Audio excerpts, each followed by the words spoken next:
y toda la honra sean a nuestro Dios, alabado sea el Eterno para siempre. Damos gracias a Dios en este momento que nos ha permitido a todos. Damos gracias a Dios porque amanecimos vivos. Es un gran privilegio amanecer vivo. Lo digo con una sonrisa porque verdaderamente es digno de que se les dé gracias a Dios y se amanezca contento. Porque son muchas las personas que mueren a diario. Son muchos los seres queridos que perdemos de un momento a otro y ya no están. Gloria a Dios. Y también nos espera el mismo destino, que es morir. Ahora la vida no tiene sentido sin la muerte. Pero el objetivo no era morir. Pero tuvo que morir un hombre por todos nosotros, que de esto se trata. ¿Por qué el velo se rasgó en dos? A la muerte de Jesús, que representa esto. Padre, gracias por este momento, gracias por este instante que nos ha dado, nos ha permitido estar delante de ti, trayendo palabras, Señor, no siendo nosotros dignos ni merecedores. No lo merecemos, Señor, pero te has placido, Señor, tú has tenido misericordia para con nosotros y nos ha permitido que estemos delante de ti llevando tu palabra y aprendiendo de ella también. Señor, gracias, muchas gracias. Danos conocimiento que no tenemos.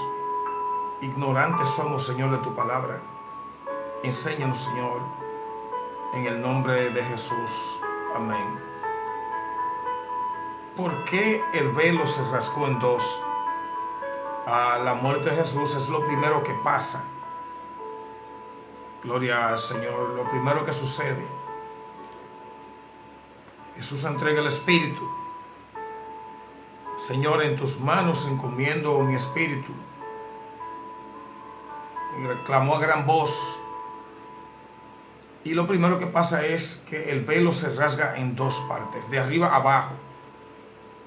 ¿Qué representaba todo esto? Porque si la gente se iba al templo y desde el lugar santo el sumo sacerdote leía la palabra y se hacía conforme a la época, porque hoy día hacemos culto, pero en la antigüedad no se hacía así. Cada uno de ellos tenía su propio estilo de cómo manejar las cosas y hoy las cosas han cambiado. La gente iba al templo, se acomodaba y se leía la palabra. Pero en el lugar santísimo del templo nadie entraba, solamente se entraba ahí una vez al año y era el sumo sacerdote. Y había que hacer unos cuantos movimientos protocolares que había que ponerle en la túnica larga, había que ponerle como algo parecido a campanitas o algo que sonaba. Habría que ponerle algo que hiciera ruido y él tenía que mantenerse en movimiento. Porque ahí detrás del velo, en el lugar santísimo, estaba el arca del pacto. Y ya deben de saber ustedes que tocar el arca del pacto, no estando puro, pues era muerte inmediata. El sacerdote que entraba ahí se le ponía como una especie de cuerda, una soga. Y los que estaban afuera, los sacerdotes que estaban afuera, tenían la soga en la mano, pero no mirando hacia adentro.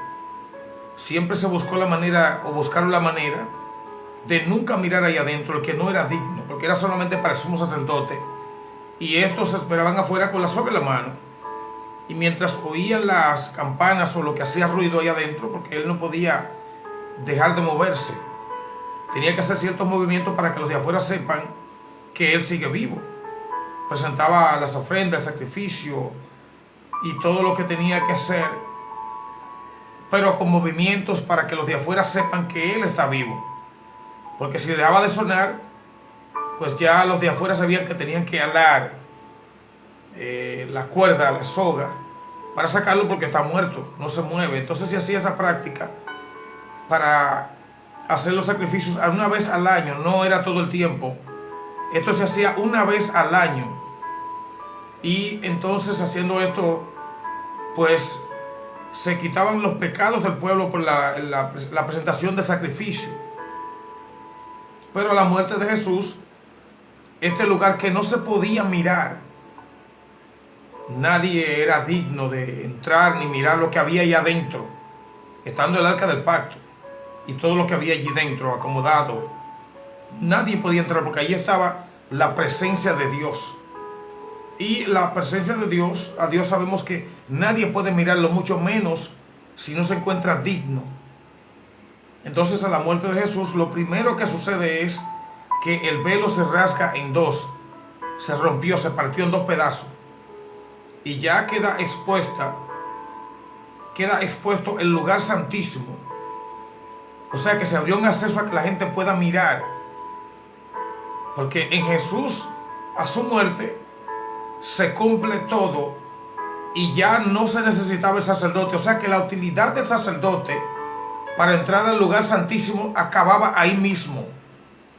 Ese fue el último día de ese orden sacerdotal, para que no pueda o tener acceso a entrar al lugar santísimo, porque ya había un sumo sacerdote que había pagado el precio para que la gente ahora tenga derecho de clamar directamente al Padre sin necesidad del sumo sacerdote. O sea que el papel del sumo sacerdote en ese momento acababa.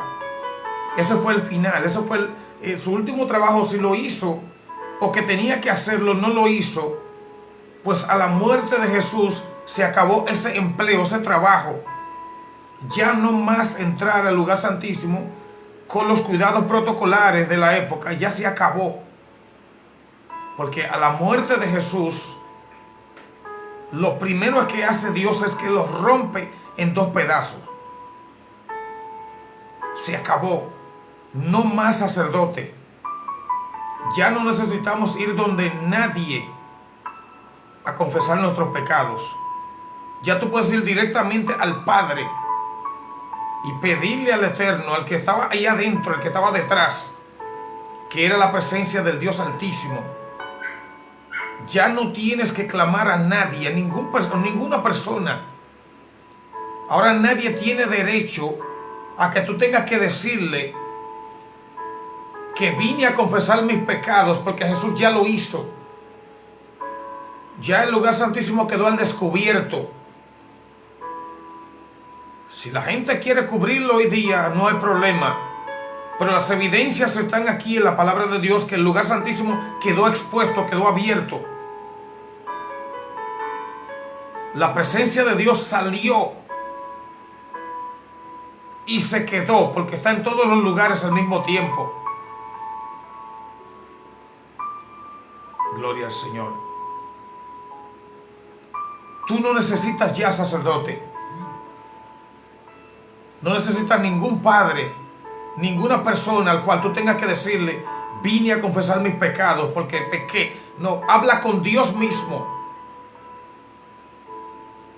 Y en el nombre de Jesús pídele que te perdone. Al mismo Jesús le puede pedir, salva mi alma. Al Padre Eterno, Padre Celestial, perdóname mis pecados, perdóname mis faltas. He cometido pecado delante de ti. Todo aquel que clame y diga que no tiene pecado, hace a Dios mentiroso. Para esto se abre el velo en dos. Lo primero que pasa al Jesús entregar el Espíritu, el velo se abre en dos. Ahora tenemos acceso directo. Tenemos ahora el derecho de, siendo hombres pecadores como somos, tenemos derecho ahora a asistir, ir directamente a Jehová y pedirle que en el nombre de Jesús que nos perdone, que perdone nuestros pecados. Entonces esta es la razón, el por qué a la muerte de Jesús se abre el velo en dos, para exponer a todo público, para facilitarle a todo ser humano el acceso directo al Padre a través de Jesucristo. Su presencia ha sido abierta. Ya ha sido derramado el Espíritu sobre toda carne. Ya la gente tiene sueños, ve visiones. Ahora la presencia de Dios está donde quiera. Es solamente arrepentirse yendo delante del Padre, pidiéndole perdón, que nos perdone por aquel que murió en la cruz. Ahora todo el mundo tiene derecho a arrepentirse sin llamar a nadie.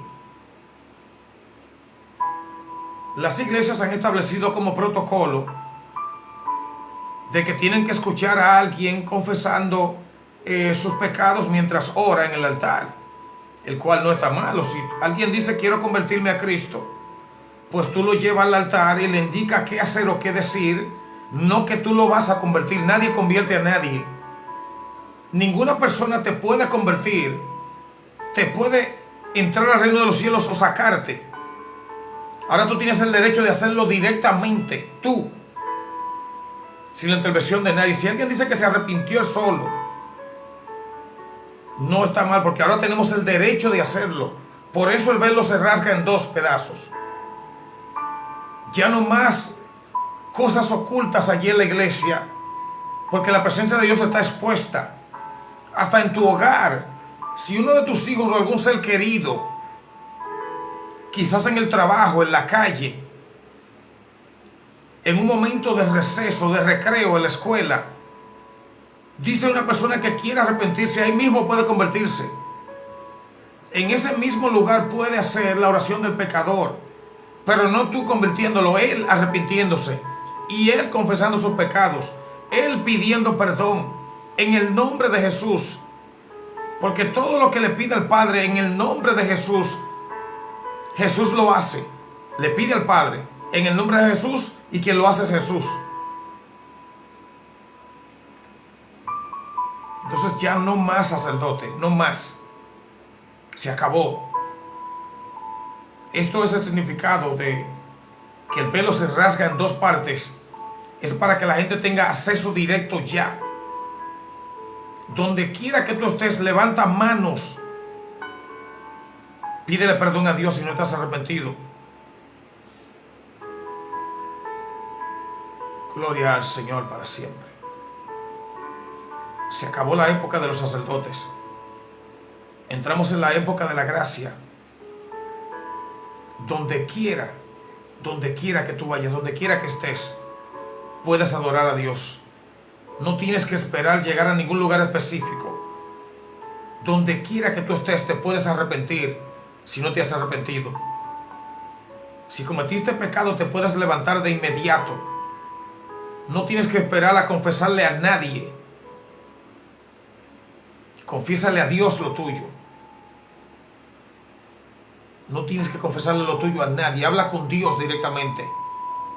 Ahora Jesús es el sumo sacerdote, pero no como los sacerdotes de la época, sino según el orden de Melquisedec. Ese es el orden sacerdotal de Jesús, como Melquisedec. No como los sacerdotes de aquella época, ni los de esta época. Nadie te puede perdonar los pecados no más que el Padre. En una ofensa entre tú y tu hermano, ahí sí, perdonándose los dos. Entre tú y tu hermano, pero eso no tiene que ver con la salvación. Estamos hablando de la salvación del alma, que tiene que ser directamente tú al Padre en el nombre de Jesús, y Jesús lo hace. No más velo. Se acabó. No más velo. Es directamente tú y el Padre. Jesús no murió para que tú sigas confesándole pecados a nadie. Jesús murió para que le confieses al Padre directamente. Jesús murió por ti. No nadie por ti, sino Jesús. Jesús cubrió todo. Jesús llenó todos los requisitos, y no solamente eso, que le arrebató el edicto de muerte al enemigo que nos era contrario. Ahora tenemos derecho de ir directamente al Padre, no donde nadie. Gloria al Señor para siempre. Que Dios nos ayude, que Dios nos bendiga. Esta es la razón por qué se rasga el velo en dos. Queda expuesta ahora la presencia de Dios. Gloria al Señor para siempre. Ahora podemos acceder al Padre. Tú puedes hablar con Dios y Dios te escucha. Lo que Dios no escucha son las malas intenciones, oraciones para hacerle daño a otra persona, para despojarle de lo que tiene. Quítaselo, Jehová, destrúyelo. Porque esa oración es de impío. Pero un corazón contrito y humillado, un corazón que se arrepiente, Jehová lo escucha. Jehová está dispuesto a escucharte. Jehová está ahí. Gloria al Señor para siempre. Que Dios nos ayude a todos, recordándoles que sin paz y sin santidad nadie verá al Señor. Dios bendiga nueva vez.